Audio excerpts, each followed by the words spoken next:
New season, new players. Every team is new. We knew that going in. Even offensively, we're different looking than we were last year. Defense, a lot of new faces. Even special teams, very similar special teams, and you look at the positives and, you look at punt, got one of the best punters in, this league, and what he's done has been remarkable. So, you hang your hat on some of the success that you do have, and you got to keep improving on the others. When I hear the word frustration or morale, guys, this is a game of football. I had to remind my guys today, big picture, and, I probably called out 6 different guys when they're dealing with stuff that was a lot more harder to deal with than a football game. I said, did you get through it? Yes, they got through it. Did you get through it because we believed in you? Yes. And those big picture, real life stuff, the game of football teaches you that. And guess what? If you got through those struggles where, we have a young man, I don't know if he even would have been alive. And if we got through that, we'll get through this. Last year, we were 1-2 at the same point in our league. We lost our starting center on a Tuesday practice. And we had to play a walk-on against a very good Illinois State team coming in. We've been here before. You learn through adversity who you really are. You got to have that stick-to-itiveness to keep working, keep improving, and constantly have belief in those young men. And you go out every day to play a football game. You always talk about the why. Why do we do winter conditioning? Why is there spring football? Why do we work 350 days a year? You know why? To play a game at 6 o'clock October 19th in the Ice Castle. And sometimes you got to remind them of that. And football is a simple game. It's not rocket science. So many things a defense can do, so many things an offense can do. It comes down to who can strain for 60 minutes and who can execute for 60 minutes. We have yet to do it, but I see in practice. We have one of the best running quarterbacks in practice, and I don't see him running free like I do maybe a quarterback Saturday. So we have yet to take what we do in practice and apply it in a game. And it's my job, our job as coaches, to make sure we get our kids ready to play fast, to play physical, to play confidently. And that's the fun thing about waking up every morning. So if you ever talk to me about morale, disappointment, guess what? It's a new day every day, and we're going to keep working and get better. And sometimes that adversity, it brings you together a little tighter, a little stronger than you were if things just happen easily in life. But this game is based on wins and losses, and I know you don't like the word frustration, but there is frustration from fans. So what do you kind of go here? How do you kind of keep it together? Yeah, I mean, we want to put a product on the field that our fans are proud of. Every day, that's the work we put in, the practice and meetings that, we want to be representative. We lost some games by 7 or less points, where we were prepared and we just didn't finish. We lost games by a lot, where we weren't prepared and ready to finish. So, for us, my focus is the 120 kids I have in that locker room and making sure that they represent not only this university, this community, that they play as hard as they can, they play physical, and that our fans can see that, man, they put the work in.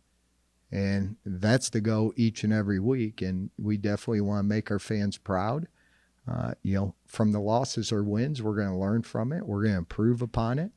South Dakota State right now is a lot better than us. South Dakota coming in, they're good. And you want real life examples? Because again, I love using reality. South Dakota, 2 years ago, South Dakota struggled with the same kids, Carter Bell, Travis Tice. And I give them all the respect in the world. Those offensive linemen, they struggled to a 3-win season. In the last 2 years with the same kids, guess what? They stuck to it. They stayed with the plan.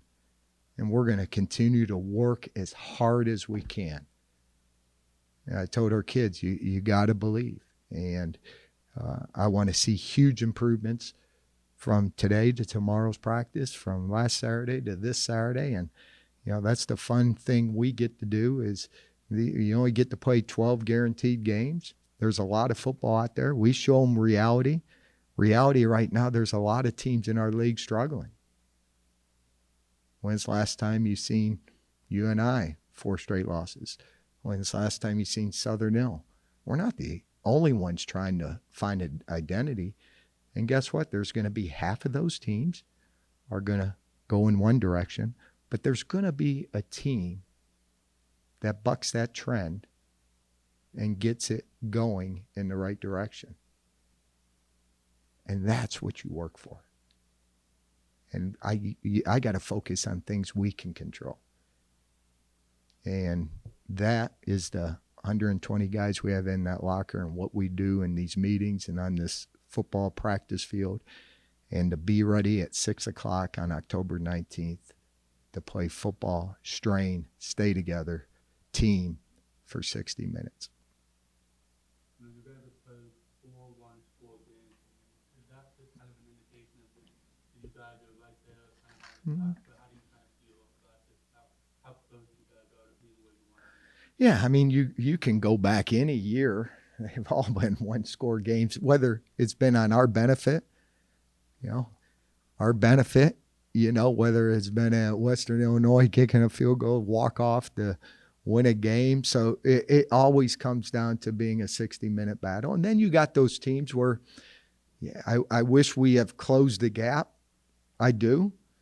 I'm probably more disappointed in, the plan and trying to close that gap between us and the Dakotas. And, when you play them and they still do the same thing to you, when you say frustrated, it's more frustration on as a leader of an organization that you want to close that gap. But in this league, you're going to find 60-minute games. And the years that even when we won 7 games, guess what? How many of those games came down to the last play of a game? And sometimes you end up on this side of it, which you want to. Again, our goal is to win every game. We went in Saturday to win that football game and didn't strain enough or execute enough. We can look. There's no external forces we're going to blame. I have people, you lost all these kids and they're playing. And guess what? No excuses. There's 0 excuses. This is our team. We have to prepare them. We got to get them ready. We got to, and you do it because as a coach, you want these kids to succeed. You want them to taste that success.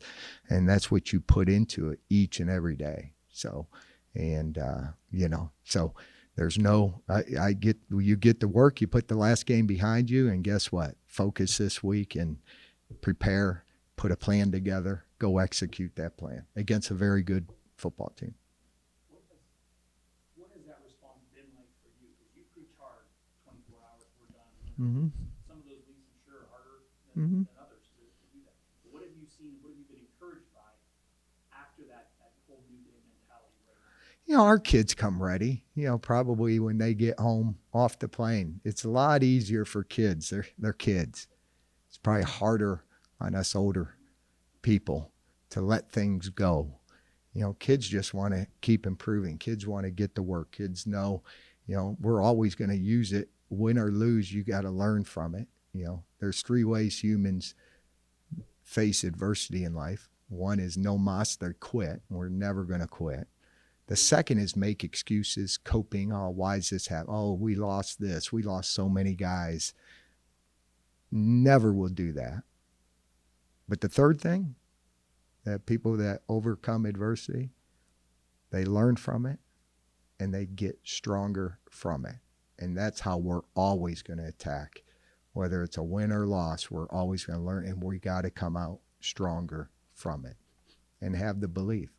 Like I said, those kids that went through some tough times that were a lot tougher than football, we didn't dog cuss them. We didn't stop believing in them. But they came out stronger, and they know it. They're better young men. They're playing, when I look at a few of them, they're one of the best football players in this league. and I'm proud of them. Can we overcome and get better as a football team these last 5 games starting this week? I truly believe we can. And we're going to put everything we can into putting a product that our fan base and the university and this community can be proud of.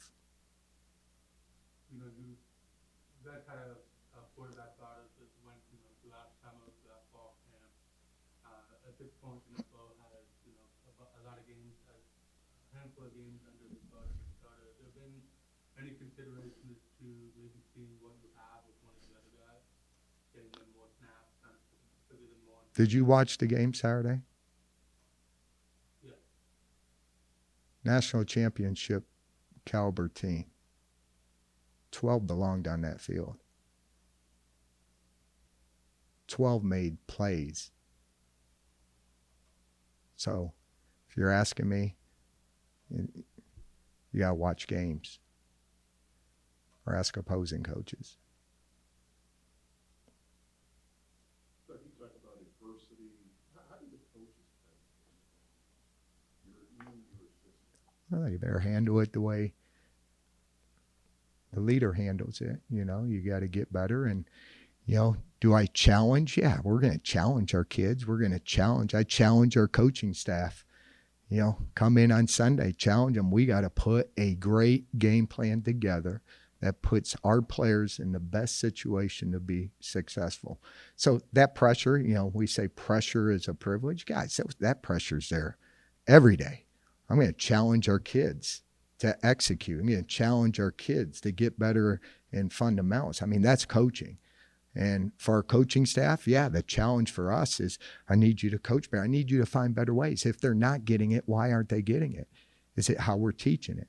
Is it how we're presenting it? Is it what we're doing in practice? So you're always problem solving to find the best ways to get your young men to execute. So this week, the challenge is, guess what? We got to put a plan together that I can see that we don't give up against a very explosive team now. I mean, their offense, you know, probably more explosive than South Dakota State's. They got speed, 10-4 speed on the edges, in the backfield, 2 good running backs, big, you know. So the challenge for us is how can we put our kids in a situation where we can succeed against that? And that's the challenge of coaching. You know, it's our job you coach to make sure your kids can succeed. So I challenge those coaches. When we don't succeed, I always say this, it's never the player's fault. Meaning it's on us. It's on us to find a way for our young men to succeed. So that's the pressure, you know, in a good way, but the pressure they feel every day when we wake up. We've got to put together a great plan. We got to find out what our kids can do. And again, I feel like we need improvement in all 3 phases, you know, running the football, passing the football, you know, time of possession. When you have the ball 40 minutes, we got to score more points. We got to put more points on the board. We got to score when we're in the red zone, you know, so there's areas we need to improve. Or there's some positive things. Guys, I can always find some positive in a football game of what we did. And how can we eliminate the mistakes that come back to haunt us, you know? But, you know, we played a very good Missouri State team that, you know, look what they did last weekend. If we can find a way to put it together like we did late in that game, you know, that's the goal. Obviously, there's some good quarterbacks in this league, all good quarterbacks, I'm sure, but Bowman seems like he's been there forever at South Dakota. Yeah. Where did he kind of He's good. He can sling it. You know, came in from Iowa State. And, yeah, it feels like, you know, we've been playing against these guys for a long time. I remember the spring game, you know, and Travis Tice playing in that game. And, you know, they got a lot of weapons, you know, not only the Charles Pierre, you know, their 2 running backs are probably the best running back tandem in our league right now. And they got a big offensive line. And then they have receivers, you know, number 4, Karan Adams, who transferred in from Iowa State. I mean, you watch him even against Wisconsin. He might not be getting the ball, but he's running 6 yards beyond the guy trying to guard him. So, again, the speed, and they challenge you sideline to sideline and vertically. And then they'll always have where you put your eyes on one thing, they're going to have something that counters back. So, again, it's a great challenge for our young men, great challenge for our defense, our offense, our special teams That's why you play in the Missouri Valley. Tell our kids all the time, that's why you came to Youngstown State, to play in these type of games. And it's our job to close that gap. Our job is to be ready to play in those games. And like I said, we're going to stick to it. We're going to stick to it.